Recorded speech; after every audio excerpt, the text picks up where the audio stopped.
வணக்கம். நீங்கள் கேட்டுக்கொண்டிருப்பது தமிழ் வானொலி. நான் உங்கள் தோழி. இன்னைக்கு நாம பார்க்க போற கதையோட தலைப்பு அக்காவின் ஆதிக்கம். வாங்க கதைய ஆரம்பிக்கலாம். சொக்கலிங்கம் கவர்மெண்ட் ஆபீஸ்ல வேலை பார்க்கறாரு. அவரோட மனைவி பேரு சாந்தா. கவர்மெண்ட் ஸ்கூல்ல மேக்ஸ் டீச்சரா வேலை பார்க்கறா. இவங்களுக்கு ஒரு பொண்ணு ஒரு பையன். பொண்ணு பேரு நந்தினி, பையன் பேரு ஷாம். சொக்கலிங்கமும் சாந்தாவும் தினமும் காலையில சீக்கிரமா வீட்ல இருந்து புறப்பட்டு வேலைக்கு போயிட்டு சாயந்தரம் தான் திரும்பி வருவாங்க.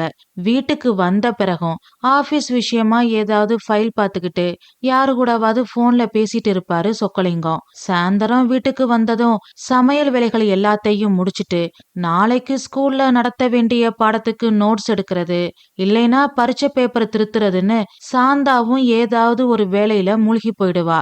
அதனால தன்னையும் பார்த்துக்கிட்டு தம்பியையும் வளர்த்தது நந்தினி தான். அவனுக்கு சாப்பாடு ஊட்டி விடுறது, ட்ரெஸ் போட்டு விடுறது, அவன் தப்பு செஞ்சா கண்டிக்கிறது, அவன்கிட்ட அளவுக்கு அதிகமான பாசத்தை காட்டுறது எல்லாமே நந்தினி தான். நாளாக நாளாக இந்த அளவு கடந்த அன்பு கட்டுப்பாடா கண்டிப்பா மாறுச்சு. ஷியாம் என்ன கலர் சட்டை போடணும், எப்படி ட்ரெஸ் பண்ணணும், எப்படி தலை சீவணும், எந்த பள்ளிக்கூடத்துல படிக்கணும், யாரு கூட அவன் பேசணும், அவனுக்கு யாரு நண்பர்கள் ஆகணும், எந்த குரூப் எடுத்து படிக்கணும், எந்த காலேஜ்ல சேரணும், இப்படி ஷியாம் சம்பந்தப்பட்ட எல்லா முடிவுகளையும் நந்தினி எடுக்க ஆரம்பிச்சா. ஷியாம பொறுத்த வரையில அவனுக்கு எல்லாமே அக்கா நந்தினி தான். அப்பா அம்மா இல்லாம கூட ஷியாம் இருந்துருவான். ஆனா அக்கா இல்லாம அவனால இருக்க முடியாது. ஆண்டுகள் பல சென்றன. நந்தினி கல்லூரி படிப்ப முடிச்சா. ஷியாம் டிப்ளமோ எலக்ட்ரிக்கல் படிச்சுக்கிட்டு இருந்தான். அவனுக்கு பிபிஏ படிக்க தான் ஆசை.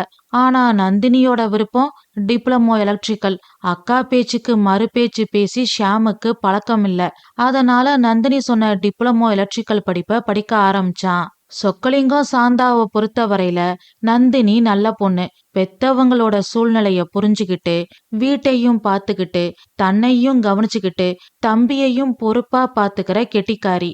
அதனால நந்தினி என்ன சொன்னாலும் செஞ்சாலும் அது சரியாத்தான் இருக்கும்ன்றது அவங்களோட அசைக்க முடியாத நம்பிக்கை. நந்தினிக்கு வரன் பார்க்க ஆரம்பிச்சாங்க சொக்கலிங்கமும் சாந்தாவும். தரகர் மூலம் ஒரு வரன் வந்துச்சு.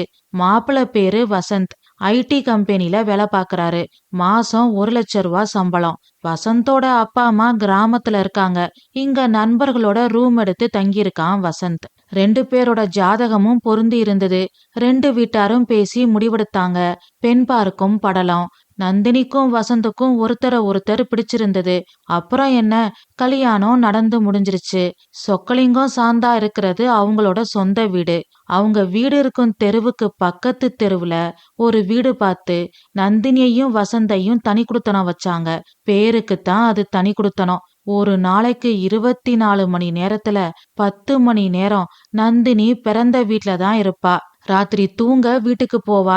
காலையில எல்லா வேலைகளையும் முடிச்சிட்டு வசந்த் வேலைக்கு கிளம்புனதும் வீட்டை பூட்டிக்கிட்டு அம்மா வீட்டுக்கு வந்துருவா. வழக்கம் போல ஷியாம் விஷயத்துல நந்தினி தான் முடிவெடுத்தா. ஷியாம் படிச்சு முடிச்சான்.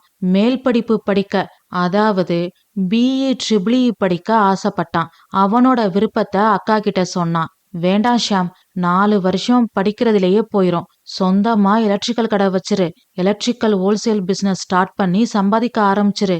இப்பவே சம்பாதிக்க ஆரம்பிச்சாதான் 4 காசு சேர்க்க முடியும் அப்படின்னு நந்தினி சொல்ல, ஷியாம் வழக்கம் போல சரின்னு சொன்னான். சொக்கலிங்கம் கொஞ்சம் பணம் கொடுத்தாரு. மீதி பணத்துக்கு பேங்க்ல லோன் வாங்கினான். ஒரு வழியா நந்தினி விருப்பப்படி நந்தினி எலக்ட்ரிக்கல்ஸ்னு அக்கா பேர்ல கடைய ஆரம்பிச்சிட்டான். மாதங்கள் சென்றன. சொக்கலிங்கமும் சாந்தாவும் ஷியாமுக்கு வரன் பார்க்க ஆரம்பிச்சாங்க. நிறைய ஜாதகம் வந்துச்சு. எல்லா ஜாதகமும் பொருந்தி இருந்தது. எல்லா பொண்ணுங்களையும் ஷியாமுக்கு பிடிச்சிருந்தது. ஆனா எந்த வரனும் அமையல. அதுக்கு காரணம் நந்தினி. நாத்தனாரு ஒன்னா ஒரே வீட்ல இருந்தா சரிப்பட்டு வராது, எங்களுக்கு விருப்பம் இல்ல, வேற இடம் பாத்துக்கங்க அப்படின்னு எல்லா பொண்ணு வீட்டுக்காரங்களும் ஒரே பதில சொன்னாங்க. ஆனா இதுக்காக ஷியாமோ நந்தினியோ வருத்தப்படல.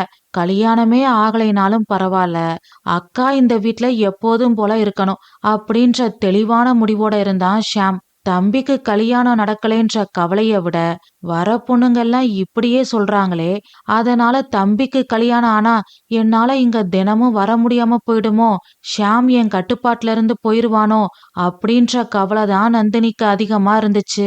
நாட்கள் சென்றன. ஷியாம் கல்யாணம் தள்ளி போய்கிட்டே இருக்கிறத பத்தி அக்கம் பக்கத்து வீட்டுக்காரங்கெல்லாம் ஒரு மாதிரி பேச ஆரம்பிச்சாங்க. அன்னைக்கு சொக்கலிங்கம் ரிட்டையர் ஆனாரு. அதனால ஆபீஸ்ல சின்ன பார்ட்டி மாதிரி ஏற்பாடு செஞ்சு சொக்கலிங்கத்தை கௌரவப்படுத்தி சென்ட் ஆஃப் பண்ணாங்க. அப்போ சொக்கலிங்கத்துக்கிட்ட கூட வேலை பார்க்குற எல்லாரும் சொன்ன ஒரே விஷயம் ஷியாம் கல்யாணத்தை பத்தி தான். ஷியாம் கல்யாணத்தை சீக்கிரம் நடத்திருங்க, அப்புறம் வயசாயிட்டா பொண்ணு கிடைக்கிறது கஷ்டம் அப்படின்னு எல்லாரும் ஒரே மாதிரி சொன்னாங்க. அவங்க சொல்றதுல இருந்த நியாயம் அவருக்கு புரிஞ்சுது. வீட்ல வந்து சாந்தா கிட்ட சொன்னாரு. அக்கம் பக்கத்து வீட்டுக்காரங்க ஒரு மாதிரி கிண்டலா பேசுறத பத்தி சாந்தாவும் சொன்னா. 2 பேரும் அமைதியா யோசிச்சாங்க. அதுக்கப்புறம் சொக்கலிங்கம் சொன்னாரு, இதுக்கு ஒரே வழி நந்தினி தான். என்னங்க சொல்றீங்க? ஆமா சாந்தா, நந்தினி கிட்ட நாம நிலைமைய எடுத்து சொல்லுவோம். அவ தம்பிதானே ஷியாம், அவதானே அவனை வளர்த்தா. நம்மள விட அவ மேல அவளுக்கு அக்கறை அதிகம். நிலைமைய எடுத்து சொல்லி புரிய வைப்போம். அவ நல்ல யோசனை சொல்லுவா அப்படின்னு சொக்கலிங்கம் சொன்னதும் சாந்தாவும் சரின்னு சொன்னா. மறுநாள் சாந்தா ஸ்கூலுக்கு லீவ் போட்டிருந்தா. ஷியாம் கடைக்கு கிளம்பவும் நந்தினி வரவும் சரியா இருந்தது. அக்கா கிட்ட சொல்லிட்டு ஷியாம் கடைக்கு கிளம்பிட்டான். சொக்கலிங்கமும் சாந்தாவும் நந்தினி கிட்ட ஷியாம் கல்யாண விஷயமா பேசி வருத்தப்பட்டாங்க. அவங்களோட வருத்தமும் நந்தினிக்கு நியாயமா தோணுச்சு. அதே சமயம் இந்த வீட்டுக்கு வர மருமக ஏன் கட்டுப்பாட்டுல இருந்தாதான் நான் இங்க வர்றதுக்கு எதுவும் சொல்ல மாட்டா. எப்போதும் போல என் தம்பி என் கண்ட்ரோல்ல இருப்பான். அப்படிப்பட்ட பொண்ணா பார்க்கணும்னு நந்தினி முடிவு பண்ணா. அப்பா அம்மாவை பார்த்து சொன்னா, கவலைப்படாதீங்க, தம்பி கல்யாணத்துக்கு நான் பொறுப்பு அப்படின்னு நந்தினி சொல்லிட்டு இருக்கும் போதே அவளுக்கு போன் வந்துச்சு. வசந்த் ஊர்ல திருவிழா, அதுக்கு வர சொல்லி வசந்தோட அப்பா அம்மா போன் பண்ணியிருந்தாங்க. அவங்களோட போன் பேசிட்டு அப்பா அம்மாவை பார்த்து சொன்னா, அவர் ஊர்ல திருவிழா, நாளைக்கு நாங்க ஊருக்கு கிளம்புறோம். திருவிழா முடிஞ்சதும் நாங்க உடனே வந்துருவோம். வந்ததும் தம்பி கல்யாணத்தை பத்தி பேசி முடிவெடுக்கலாம் அப்படின்னு நந்தினி சொன்னதும் சொக்கலிங்கமும் சாந்தாவும் சரின்னு சொன்னாங்க. மறுநாள் நந்தினி வசந்த் 2 பேரும் கிளம்பி ஊருக்கு போனாங்க. ஊர்ல வசந்தோட பெரியம்மா பொண்ணு நர்மதாவை சந்திச்சா. அடக்கமா அமைதியா இருந்தா. ஆர்ப்பாட்டம் இல்ல, சிரிச்ச முகமா இருந்தா. யாரு என்ன வேலை சொன்னாலும் ஏன் எதுக்குன்னு கேட்காம, கோவப்படாம, சலிச்சுக்காம எல்லா வேலைகளையும் செஞ்சா. நர்மதாவை பத்தி நந்தினி விசாரிச்சா. அப்பா இல்ல, அம்மா மட்டும்தான். அம்மா பேரு கௌரி. கூட பிறந்தவங்க யாரும் இல்ல. பூர்வீக வீடும் நிலமும் இருக்கு. நிலத்தை குத்தகைக்கு விட்டு அதிலிருந்து வர வருமானத்தை வச்சுதான் நர்மதாவை படிக்க வச்சு ஆளாக்கியிருக்கா கௌரி. பிக்கல் புடுங்கல் இல்ல. நந்தினி தீவிரமா யோசிச்சா. நர்மதாவை ஷியாமுக்கு கட்டி வச்சா ஷியாம் நர்மதா 2 பேரும் ஏன் பேச்சதான் கேட்பாங்க. நாம என்ன அதிகாரம் பண்ணாலும் நர்மதா தப்பா எடுத்துக்க மாட்டா. நானும் எப்போதும் போல என் அம்மா வீட்டுக்கு போயிட்டு வரலாம். என் தம்பியும் எப்போதும் போல என் கட்டுப்பாட்டுல இருப்பான். தம்பிக்கும் கல்யாணம் ஆன மாதிரி இருக்கும். என்னாலதான் தம்பி கல்யாணம் நின்னு போச்சுன்னு சொன்னவங்க எல்லாரும் இப்போ என்னாலதான் என் தம்பி கல்யாணம் நடக்குதுன்னு சொல்லுவாங்க. ஒரே கல்லுல பல மாங்கா அப்படின்னு முடிவெடுத்தா. திருவிழா நல்லபடியா முடிஞ்சது. 1 வாரம் நந்தினி ஊர்ல இருந்தானுதான் பேரு. ஆனா ஒரு நாளைக்கு 10 தரம் ஷியாமுக்கு போன் பண்ணி பேசிட்டு இருந்தா. ஒரு வழியா திருவிழா முடிஞ்சதும் நந்தினியும் வசந்தும் ஊருக்கு வந்தாங்க. வீட்டுக்கு வந்ததும் நர்மதாவை பத்தி நந்தினி சொன்னா. திருவிழாவுல நர்மதா கூட எடுத்துக்கிட்ட போட்டோவை எல்லாருக்கும் காட்டுனா. எல்லாருக்கும் நர்மதாவை பிடிச்சிருந்தது. ஷியாம் கிட்ட நர்மதா போட்டோவை காட்டுனா நந்தினி. அக்கா, நீ யார சொல்றியோ அவதான் எனக்கு மனைவி. உன் விருப்பம்தான் என் விருப்பம் அப்படின்னு சொல்லிட்டு கடைக்கு கிளம்பி போயிட்டான் ஷியாம். அப்புறம் என்ன, நர்மதா ஷியாம் கல்யாணம் நடந்து முடிஞ்சது. எப்போதும் போல நந்தினியின் அதிகாரம் கொடிகட்டி பறந்தது. ஷியாமும் நந்தினியும் ஹனிமூனுக்கு எங்க போகணும், எந்த படம் முதல்ல பார்க்கணும், எந்த கோவிலுக்கு போகணும், நர்மதா என்ன கலர் சேலை கட்டணும், என்ன சமைக்கணும், இப்படி எல்லாத்தையும் நந்தினி தான் முடிவு பண்ணா. காலையில எந்திரிச்சு பல் துலக்க ஆரம்பிச்சதுல இருந்து ராத்திரி தூங்குற வரைக்கும் நடக்கிற எல்லாத்தையும் ஒண்ணு விடாம நர்மதா நந்தினி கிட்ட சொல்லணும். இல்லைன்னா பெரிய பிரச்சனை ஆயிடும். அதனால நர்மதா எல்லாத்தையும் சொல்ல ஆரம்பிச்சா. ஆண்டுகள் பல சென்றன. சாந்தாவும் ரிட்டையர் ஆயிட்டா. நந்தினி வசந்துக்கு ஒரு பெண் குழந்தை, பேரு மாளவிகா.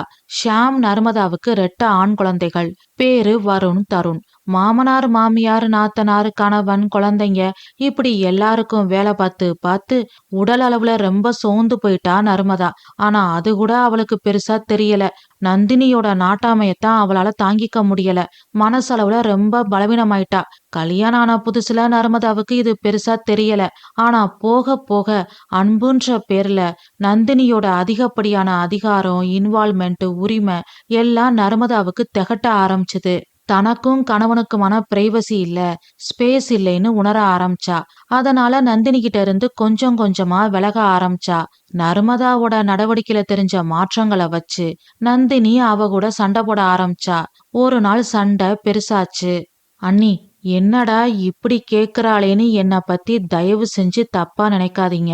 நீங்க காலையில எந்திரிச்சதுல இருந்து ராத்திரி தூங்குற வரைக்கும் என்ன பண்றீங்கன்னு தினமும் உங்க மாமியார் கிட்ட, உங்க புருஷன் வீட்டு ஆட்கள் கிட்ட சொல்லிட்டு தான் தூங்குவீங்களா அப்படின்னு நர்மதா கேட்டதும் நந்தினி பத்திரகாளியா மாறிட்டா.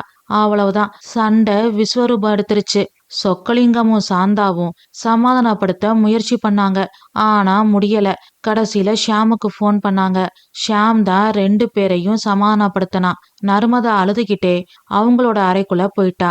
ஷியாம் பின்னாடியே போனான். நர்மதாவோட கைய பிடிச்சுக்கிட்டு சொன்னான், நர்மதா, உனக்கே தெரியும் எனக்கு எல்லாம் என் அக்கா தான். அவ மனசு வருத்தப்படுற மாதிரி நீ தயவு செஞ்சு நடந்துக்காத. அவ அழுதா என்னால தாங்க முடியாது. அப்புறம் வீணா நமக்குள்ளதான் பிரச்சனை வரும். புரிஞ்சு நடந்துக்கோ அப்படின்னு சொல்லிட்டு போயிட்டான். என்ன நடந்துச்சு, ஏன், என்ன பிரச்சனை, இப்படி எதுவுமே கேட்காம அக்கா மனசு நோகாம நடந்துக்கன்னு சொல்லிட்டு போறாரே. இவரை வளர்த்து ஆளாக்குன அக்கா முக்கியம்தான். அதே மாதிரி இவருக்காக பிறந்த வீடு, சொந்த ஊரு, உறவுக்காரங்க எல்லாத்தையும் விட்டுட்டு வந்த நான் முக்கியம் இல்லையா? ஒரு முறை என் பக்கம் நியாயத்தை புரிஞ்சுக்க கூடாதா அப்படின்னு நினைச்சு அழுதா. இதெல்லாம் ஒரு பிரச்சனையான்னு கேக்குற அளவுக்கு அடுத்த ஒரு வாரத்திலேயே மறுபடியும் ஒரு பெரிய பிரச்சனை வந்துச்சு. நந்தினியோட கணவன் வசந்துக்கு வேலை போயிருச்சு. அடுத்து என்ன செய்யறதுன்னு குழம்பி போயிருந்தாங்க நந்தினியும் வசந்தும். வசந்த் ஐடி கம்பெனில வேலை பார்த்தாலும் அவன் சாஃப்ட்வேர்ல வேலை பார்க்கல, ஹார்ட்வேர்ல தான் வேலை பார்த்தான். அதனால தம்பி ஷியாம் மாதிரி சொந்தமா பிசினஸ் பண்ணலாம்னு நந்தினி ஐடியா கொடுத்தா. வசந்துக்கும் ரொம்ப நாளா கம்ப்யூட்டர் சர்வீஸ் சென்டர் ஒன்னு சொந்தமா ஆரம்பிக்கணும்னு ஆசை இருந்துச்சு. அதையே நந்தினி சொன்னதும் வசந்த் ஓகே சொன்னான். ஆனா அது ஆரம்பிக்கிறதுக்கு தேவையான பணம் அவங்க கிட்ட இல்ல. வசந்த் சொன்னான், நீ சொல்ற ஐடியா ஓகே தான், ஆனா அதை ஸ்டார்ட் பண்ண பணம் இல்லையே. நீங்க கவலைப்படாதீங்க, என் தம்பி எதுக்கு இருக்கான், நான் ஏற்பாடு பண்றேன் அப்படின்னு சொல்லிட்டு பிறந்த வீட்டுக்கு வந்தா நந்தினி. வசந்துக்கு வேலை போனதை சொல்லி நந்தினி அழுதா. அக்கா அழுதா தம்பி உள்ளம் தாங்குமா? அக்கா, எவ்வளவு பணம் வேணும் அப்படின்னு ஷியாம் கேட்டதும் நந்தினி சர்வீஸ் சென்டர் ஆரம்பிக்கிறதுக்கு தேவையான பணத்தை சொன்னா. நாளைக்கு உனக்கு தேவையான பணம் ரெடியா இருக்கும் அப்படின்னு ஷியாம் சொன்னதும் அவனோட கைய பிடிச்சுக்கிட்டு அழுதா நந்தினி. எல்லாத்தையும் பார்த்துக்கிட்டு நர்மதா அமைதியா இருந்தா. ஆனா ஏதோ ஒண்ணு தப்பா நடக்க போகுதுன்னு மட்டும் அவளுக்கு தோணிக்கிட்டே இருந்துச்சு. அதே மாதிரி மறுநாள் ஷியாம் கடைக்கு போகல, பேங்குக்கு போனான். மதியம் பணத்தோட வந்தான். எப்படி ஷியாம், இவ்வளவு பணத்தை உடனே ரெடி பண்ண? அம்மாவோட நகை பேங்க்ல என் பேர்ல லாக்கர்ல இருந்துச்சு, அத அடகு வச்சேன். அப்பவும் பணம் பத்தல, அதான் நர்மதாவோட நகையும் சேர்த்து அடகு வச்சுட்டேன் அப்படின்னு ஷியாம் சொன்னதும் நர்மதாவுக்கு தூக்கி வாரி போட்டுருச்சு. என்னங்க சொல்றீங்க, ஏன் நகைகளா? ஆமா நர்மதா, அதுவும் என் பேர்ல தான் லாக்கர்ல இருந்துச்சு, அதான் அடகு வச்சுட்டேன். சரிங்க, என்கிட்ட ஒரு வார்த்தை கேட்க வேண்டாமா? நர்மதா, நான் ஏன் கேட்கணும், நான் உன் புருஷன். சரிங்க, நீங்க என் புருஷன்தான், நான் இல்லைன்னு சொல்லல. ஆனா இது எங்க அம்மா எனக்கு கஷ்டப்பட்டு போட்ட நகை. அத அடகு வைக்கிறதுக்கு முன்னாடி என்கிட்ட ஒரு வார்த்தை கேட்டிருக்கலாம்ல. கேட்டிருந்தா நீ சம்மதிச்சிருப்பியா? சத்தியமா சம்மதிச்சிருக்க மாட்டேன். அதுக்காகத்தான் கேட்கல. என்னங்க, இங்க பாரு நர்மதா, நீ இந்த வீட்டுக்கு மருமகளா வரவே எங்க அக்கா தான் காரணம். அவளுக்கு உதவி செய்யாம நம்ம வேற யாருக்கு உதவி செய்ய போறோம் அப்படின்னு ஷியாம் சொல்ல நர்மதா நந்தினிய பார்த்தா. நந்தினி எகத்தாளமா சிரிச்சுக்கிட்டு இருந்தா. நர்மதா அமைதியா உள்ள போனா. அதுக்கப்புறம் பணத்தை வாங்கிக்கிட்டு நந்தினி அவ வீட்டுக்கு கிளம்புனா. ஷியாமும் கடைக்கு கிளம்பிட்டான். நர்மதா யாருகிட்டையும் எதுவும் பேசல. தனிமையில உட்கார்ந்து அழுக ஆரம்பிச்சா. ரொம்ப நேரம் அழுத பிறகு தெளிவா சிந்திக்க ஆரம்பிச்சா. இப்படி எல்லா விஷயத்திலையும் நந்தினி எடுக்கிறதா முடிவு. அவளுக்குத்தான் முக்கியத்துவம்னா, அப்போ நான் எதுக்கு? நந்தினிக்கு மட்டும்தான் சுயமரியாதை இருக்கா? எனக்கு இல்லையா? இப்படியே இருந்தா துருப்பிடிச்ச இரும்பு கம்பி மாதிரி என் வாழ்க்கை ஆயிடும். எந்த பொண்ணும் தன்னோட கணவன் சுயமா முடிவெடுக்கணும் தான் விரும்புவா. தன்னோட புருஷனை இன்னொருத்தங்க டாமினேஷன் பண்றத சுயமரியாதை உள்ள எந்த பொண்ணும் விரும்ப மாட்டா. அக்கா அக்கான்னு எல்லாத்தையும் அவளுக்காக செய்றாரு. ஒரு நாள் அவளால நடுத்தெருவுக்கு வரப்போறாரு. அப்ப புரியும் என்னோட அருமை. ஆனா அப்படி அவரு நடுத்தெருவுக்கு வந்தா, அப்ப அவர் கூட சேர்ந்து கஷ்டப்பட போறது நானும் என் பிள்ளைகளும் தான். நான் கஷ்டப்பட்டாலும் பரவாயில்ல, என் பிள்ளைங்க கஷ்டப்படக்கூடாது. என்ன பண்ணலாம் அப்படின்னு சிந்திக்க ஆரம்பிச்சா. தெளிவா ஒரு முடிவெடுத்தா. அன்னையில இருந்து அவ யாரு கூடவும் அதிகம் பேசுறதில்ல. கேட்ட கேள்விக்கு பதில். தான் உண்டு தான் வேலை உண்டுன்னு இருந்தா. நந்தினி காலையில எப்போதும் போல வீட்டுக்கு வந்துருவா. அவ சொல்றதத்தான் சமைக்கணும். அவ சொல்றதத்தான் செய்யணும். நந்தினி சாயந்தரம் 5 மணிக்கு கிளம்பி போனதும் ஒரு கப்பு காஃபியோட நர்மதா அவளோட ரூம்குள்ள போயிருவா. அப்புறம் ராத்திரி 8 மணிக்கு மேலதான் வெளியில வருவா. நைட்டு டிஃபன் செய்வா. ஷாம் வந்ததும் சாப்பிட்டு தூங்கிருவா. இப்படியே நாட்கள் போச்சு. நந்தினி கம்ப்யூட்டர் சர்வீஸ் சென்டர் ஆரம்பிச்சு 2 வருஷத்துக்கு மேல ஆச்சு. தொழில் நல்லபடியா நடந்தது. ஆனா நந்தினி நகைய திருப்பி தரல. அவளே எல்லா நகைகளையும் வச்சுக்கிட்டா. இத பத்தி நர்மதா ஷியாம் கிட்ட கேட்டா. உங்க அம்மா நகைய உங்க அக்காவே வச்சுக்கட்டும். எனக்கு எந்த பிரச்சனையும் இல்ல. என்னோட நகைய என்கிட்ட கொடுக்க சொல்லுங்க. அப்படியெல்லாம் சொல்ல முடியாது நர்மதா. நம்ம அக்கா தானே. நம்ம கிட்ட இருந்தா என்ன, அவகிட்ட இருந்தா என்ன? நீ அத பத்திலாம் யோசிச்சு மனச போட்டு அலட்டிக்காத அப்படின்னு சொல்லிட்டு ஷியாம் கடைக்கு கிளம்பிட்டான். மாதங்கள் பல சென்றன. ஒரு நாள் ஷியாமோட தொழில்ல நஷ்டம் வர ஆரம்பிச்சுது. ஒரு மிகப்பெரிய கான்ட்ராக்டர் அவனை ஏமாத்திட்டாரு. அக்காவை நம்பின மாதிரி எல்லா வாடிக்கையாளரையும் நம்பி கடன் கொடுத்தான். எல்லாரும் அவனை ஏமாத்திட்டாங்க. பேங்க்ல இஎம்ஐ கட்டணும். கடையில வேலை பார்க்கறவங்களுக்கு சம்பளம் கொடுக்கணும். ஏகப்பட்ட பண நெருக்கடி வந்துச்சு. ரொம்ப சோர்வா மதியம் வீட்டுக்கு சாப்பிட வந்தான். நந்தினி கேட்டா. என்னாச்சு ஷியாம் அப்படின்னு நந்தினி கேட்டதும் நடந்த எல்லாத்தையும் சொன்னான் ஷியாம். எல்லாத்தையும் கேட்டுட்டு நந்தினி அமைதியா இருந்தா. ஷியாம் கேட்டான். என்னக்கா அமைதியா இருக்க? என்னடா சொல்ற? என்னக்கா இப்படி கேக்குற? எப்பவும் நீ சொல்றது தானே நான் செய்வேன். சரிதான். ஆனா இதுக்கு என்ன பண்றதுன்னு எனக்கு ஒரு ஐடியாவும் தோணலையே அப்படின்னு நந்தினி சொன்னதும் ஷியாமுக்கு அதிர்ச்சியா இருந்தது. இருந்தாலும் சமாளிச்சுக்கிட்டு சொன்னான். நர்மதாவோட நகைகள் உன்கிட்ட தானே இருக்கு. அத குடுக்கா எனக்கு இப்போ உதவியா இருக்கும் அப்படின்னு ஷியாம் கேட்டதும் நந்தினி கோபமா எந்திரிச்சா. இது என்ன புது பழக்கம்? அக்கா கிட்ட கொடுத்ததை திருப்பி கேக்குற? அக்கா நீ தப்பா புரிஞ்சுகிட்டு இருக்க. நம்ம அம்மாவோட நகைய கேட்கல, நர்மதாவோட நகைய கேக்குறேன். யாரோடதா இருந்தாலும் சரி, என்கிட்ட கொடுத்ததை நீ எப்படி கேட்கலாம்? அம்மாவும் அப்பாவும் தினமும் வேலைக்கு போயிருவாங்க. உனக்கு அக்காவா அம்மாவா இருந்து உன்னை பாத்துக்கிட்டது நான். எனக்கு கொடுத்ததை திருப்பி கேட்க உனக்கு எப்படி மனசு வந்துச்சு?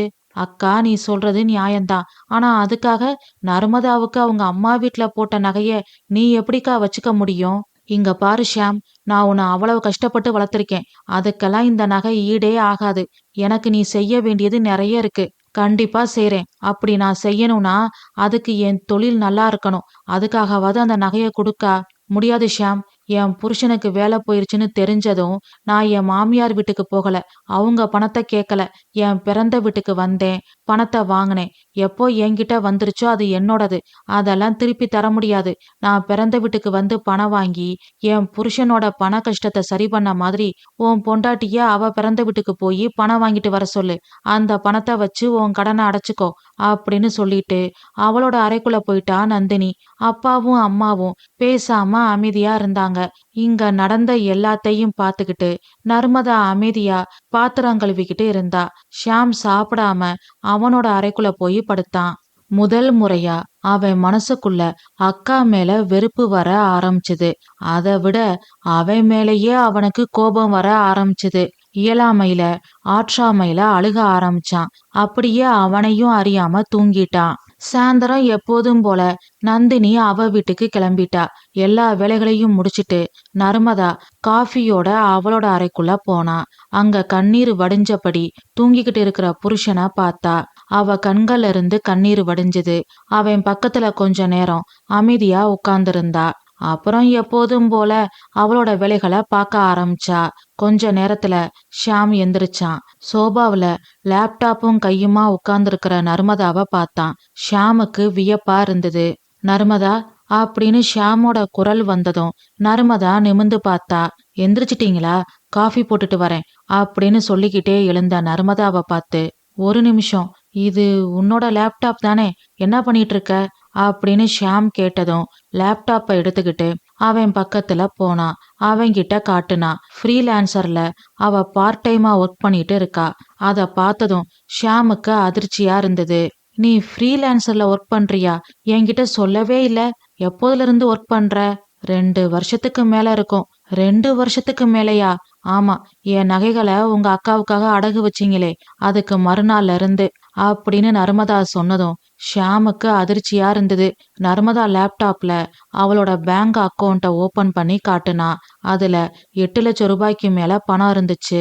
இத வச்சு உங்க கடனை அடைச்சு நம்ம கடையில மறுபடியும் வியாபாரத்தை ஸ்டார்ட் பண்ணுங்க அப்படின்னு சொன்ன நர்மதாவை ஆச்சரியமா பார்த்தான் ஷியாம்.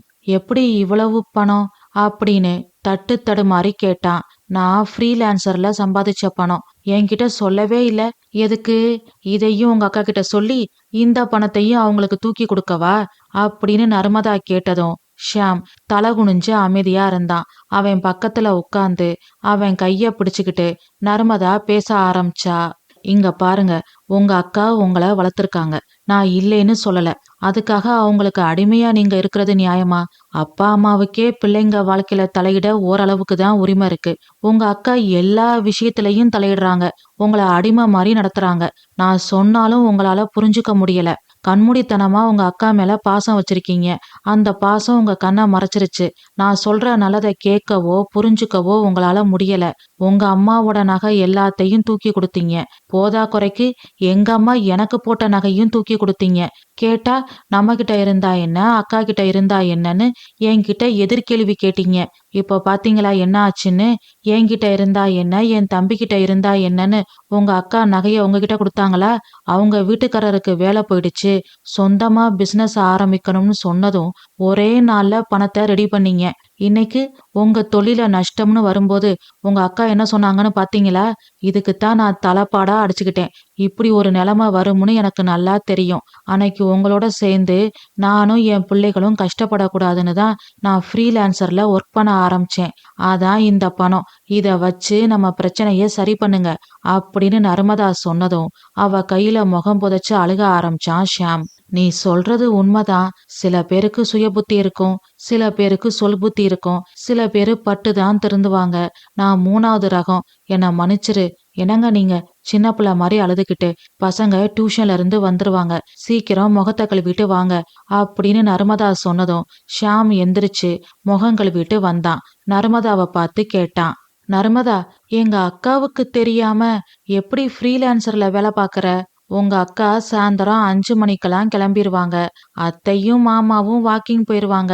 பசங்க டியூஷன் முடிச்சுட்டு வரதுக்குள்ள நான் ஃப்ரீலான்சர் வேலைய முடிச்சிருவேன். அப்படியும் ஒரு சில நாட்கள் வேலை இருக்கும். அப்போ நீங்க எல்லாரும் தூங்குன பிறகு ராத்திரி நான் வேலை பார்ப்பேன். ஒரு நாள் மார்க்கெட்டுக்கு போற மாதிரி உங்க அக்காவுக்கு தெரியாம புதுசா ஒரு பேங்க் அக்கவுண்ட் ஓபன் பண்ணேன். அதுலதான் பணத்தை சேர்த்து வைக்க ஆரம்பிச்சேன் அப்படின்னு சொன்ன நர்மதாவ இமைக்காம பார்த்தான் ஷியாம். என்ன அப்படி பாக்குறீங்க? ஒரு பொண்ணு நினைச்சா எதையும் சாதிக்கலாம் அப்படின்னு ஷியாம் சொன்னதும் நர்மதா சிரிச்சா. ஆனா ஷியாம் முகத்துல சந்தோஷத்தை விட வருத்தம் தான் அதிகமா இருந்துச்சு. ஆனா உன் நகை அப்படின்னு முழுசா சொல்ல முடியாம தடுமாறுனா ஷியாம். அத பத்தி கவலைப்படாதீங்க, நான் வாங்கிக்கிறேன். எப்படி? நாளைக்கு காலையில தெரியும். அது வரைக்கும் வெயிட் பண்ணுங்க அப்படின்னு சொல்லிட்டு நர்மதா ராத்திரி சாப்பாடை ரெடி பண்ண சமையல் அறைக்கு போயிட்டா. மறுநாள் காலையில வழக்கத்தை விட ரொம்ப தாமதமா தான் நந்தினி வந்தா. கூட அவளோட புருஷன் வசந்தும் வந்திருந்தான். அம்மா, அப்பா, ஷியாம் அப்படின்னு வந்ததும் வராதுமா கத்த ஆரம்பிச்சா நந்தினி. எல்லாரும் வந்தாங்க. நர்மதாவும் வந்தா. ஷியாம பார்த்து நந்தினி சொன்னா, உன் பொண்டாட்டி என் மேல வரதட்சணை கம்ப்ளைண்ட் கொடுத்துருக்கா அப்படின்னு நந்தினி சொன்னதும் தான் நாளைக்கு காலையில தெரியும். அது வரைக்கும் வெயிட் பண்ணுங்கன்னு நர்மதா நேத்து சொன்னதுக்கான அர்த்தம் ஷியாமுக்கு புரிஞ்சுது. அமைதியா இருந்தான். என்ன ஷியாம் அமைதியா இருக்க? என்னக்கா சொல்ல சொல்ற? ஷாம், நான் உன் அக்கா நந்தினி. என் மேல உன் பொண்டாட்டி வரதட்சணை கம்ப்ளைண்ட் கொடுத்துருக்கா. அதுக்கு நான் என்ன பண்ண முடியும்? அவளோட நகை, அவ கம்ப்ளைண்ட் கொடுத்துருக்கா அப்படின்னு ஷாம் சொன்னதும் சாந்தா கேட்டா. ஷாம், அப்போ இதுக்கு நீயும் உடந்தையா? நேத்து அக்கா பேசும்போது அமைதியா தானேமா இருந்த, இப்போ நான் பேசும்போது அமைதியா இருமா அப்படின்னு ஷாம் சொன்னதும் சொக்கலிங்கம் சாந்தா கைய பிடிச்சு அமைதியா இருன்னு சொன்னாரு. ஷாம் பேச ஆரம்பிச்சான். அம்மாவோட நகைய கூட நான் கேட்கல, என் பொண்டாட்டியோட நகையத்தான் கேட்டேன். ஆனா உனக்கு கொடுக்க மனசு வரல. அவ மட்டும் அவளோட நகையை எப்படி விட்டு கொடுப்பான்னு எதிர்பார்த்த? என்னை அடக்கி ஆண்ட மாதிரி அவளையும் அடக்கி எங்களை உன் அடிமையா வச்சுக்கலாம்னு எதிர்பார்த்தியா? அது நடக்காதுக்கா. நான் தான் முட்டாள்தனமா கண்மூடித்தனமா இருந்துட்டேன். என் கண்ணை திறந்ததே நர்மதாதான். நான் அவளுக்கு தான் ஆதரவா இருப்பேன். இப்போ நான் சொல்றத தெளிவா கேட்டுக்கோ. எனக்கு உன்னை ரொம்ப பிடிக்கும். உன் மேல நான் மதிப்பும் மரியாதையும் வச்சிருக்கேன். ஆனா மறுபடியும் நான் உனக்கு அடிமையா மட்டும் இருக்க மாட்டேன் அப்படின்னு ஷாம் சொன்னதும் நந்தினி அதிர்ச்சியில ஸ்தம்பிச்சு போய் நின்னா. பேக்ல இருந்து நர்மதாவோட நகையை எடுத்து டேபிள்ல வச்சுட்டு வசந்த் சொன்னா. என்னை மன்னிச்சிருங்க, நானும் இவ பேச்ச கேட்டுக்கிட்டு அமைதியா இருந்துட்டேன். இதெல்லாம் நர்மதா சிஸ்டரோட நகை. இது உங்க அம்மாவோட நகை. நான் பிசினஸ் ஸ்டார்ட் பண்ண நீங்க செஞ்ச உதவிய நான் என்னைக்கும் மறக்க மாட்டேன் அப்படின்னு வசந்த் சொன்னதும் நர்மதாவோட நகையை எடுத்து ஷாம் நர்மதா கிட்ட கொடுத்தான். அப்புறம் ஷாம் சொன்னான், நாங்க தனி கொடுத்தனம் கிளம்புறோம். எல்லாரும் ஒன்னா இருந்து மனக்கசப்பா வளர்த்துக்கிறத விட விலகி ஒத்துமையா இருக்கிறது பெட்டர். அவங்கவுங்க வாழ்க்கைய அவங்கவுங்க வாழணும். ஒருத்தருக்கு கட்டுப்பட்டு ஒருத்தரை டிபெண்ட் பண்ணி வாழ்றது வாழ்க்கை இல்ல. எல்லாருக்கும் சுயமரியாதை முக்கியம். சுயமா சிந்திச்சு நல்லது கெட்டது எதுன்னு பார்த்து நல்லதை செஞ்சு நல்ல எண்ணத்தோட வாழணும். யாரு என்ன சொன்னாலும் கண்மூடித்தனமா நம்பி அப்படியே செய்யக்கூடாது. யாரு மேலையும் கண்மூடித்தனமான பாசத்தையும் வைக்கக்கூடாது. அளவுக்கு மிஞ்சினா அன்பு கூட திகட்ட ஆரம்பிச்சிரும். எதுவுமே ஒரு அளவோட இருக்கிற வரைக்கும் தான் மரியாதை. அதே மாதிரி பொண்ணுங்க கல்யாணத்துக்கு முன்னாடி பிறந்த வீட்டுல எப்படி வேணாலும் இருக்கலாம். ஆனா கல்யாணம் ஆன பிறகும் பிறந்த வீட்டுல தன்னோட அதிகாரம் தான் இருக்கணும், தனக்குத்தான் முக்கியத்துவம் கொடுக்கணும் அப்படின்னு நினைக்க கூடாது. நீங்க எப்படி ஒரு வீட்டுக்கு வாழ போயிருக்கீங்களோ அதே மாதிரி இங்கேயும் ஒரு பொண்ணு வாழ வந்திருக்கா. இது அவ வீடு. அவளுக்கு தான் இங்க முக்கியத்துவம் அதிகம். உங்களை உங்க புகுந்த வீட்டுல மதிக்கலைன்னா உங்களுக்கு எப்படி இருக்குமோ அப்படித்தான் அவளுக்கும் இருக்கும்.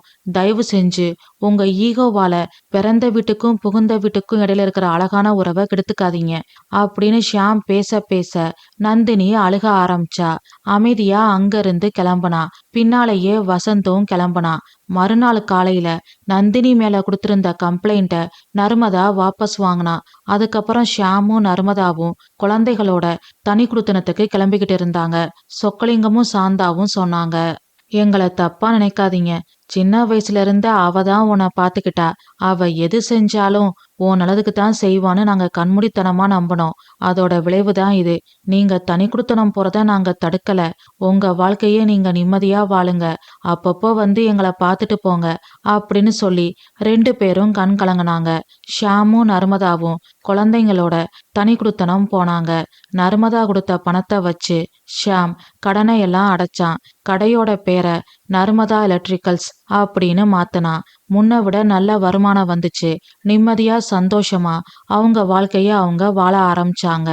ஆனா நந்தினி எப்போதும் போல பிறந்த வீட்டுக்கு தினமும் வந்துகிட்டே தான் இருந்தா. ஒரு நாளைக்கு 10 முறை ஷியாமுக்கு ஃபோன் பண்ணி விசாரிச்சுக்கிட்டே இருந்தா. சில பேரெல்லாம் எத்தனை ஜென்மம் எடுத்தாலும் திருத்த முடியாது. அந்த ரகத்தை சேர்ந்தவ தான் நந்தினி. இத நர்மதாவும் ஷியாமும் புரிஞ்சுக்கிட்டாங்க. அதனால முன்னாடி மாதிரி எல்லாத்தையும் நந்தினி கிட்ட ஷியாம் சொல்றதில்ல. சில சமயங்கள்ல அவ போனை அட்டன் பண்றதும் இல்ல. அப்படியே அட்டன் பண்ணாலும் பெரும்பாலும் உண்மைய சொல்றதில்ல. என்ன பண்றது? சாப்பாடு நல்லா இல்லைன்னு துப்பவும் முடியாது, கஷ்டப்பட்டு முழுங்கவும் முடியாது. இது மாதிரிதான் சில உறவுகளும். சந்தோஷமா நெருங்கி உறவாடவும் முடியாது, விட்டு விலகவும் முடியாது. இப்படியே ஒரு இழுபறியோட காலத்தை ஓட்ட வேண்டியதான். அதுக்காக நம்ம சந்தோஷமான வாழ்க்கைய நாம வாழாம இருக்க முடியுமா என்ன? அப்படின்ற உண்மைய நர்மதாவும் ஷியாமும் புரிஞ்சுக்கிட்டதால நந்தினிய பத்தியும் அவளால வர பிரச்சனைகளை பத்தியும் கவலைப்படாம, அவளை பத்தி யோசிக்காம அவங்க வாழ்க்கைய அவங்க குழந்தைகளோட சந்தோஷமா வாழ ஆரம்பிச்சாங்க. கதை முடிவுற்றது. இந்த கதை நான் எழுதின கதை. இந்த கதை உங்களுக்கு பிடிச்சிருந்தா லைக் பண்ணுங்க, ஷேர் பண்ணுங்க, கமெண்ட் பண்ணுங்க. நம்ம தமிழ் வானொலி சேனலை சப்ஸ்கிரைப் பண்ணாதவங்க சப்ஸ்கிரைப் பண்ணுங்க. மீண்டும் அடுத்த கதையில் சந்திப்போம். நன்றி, வணக்கம்.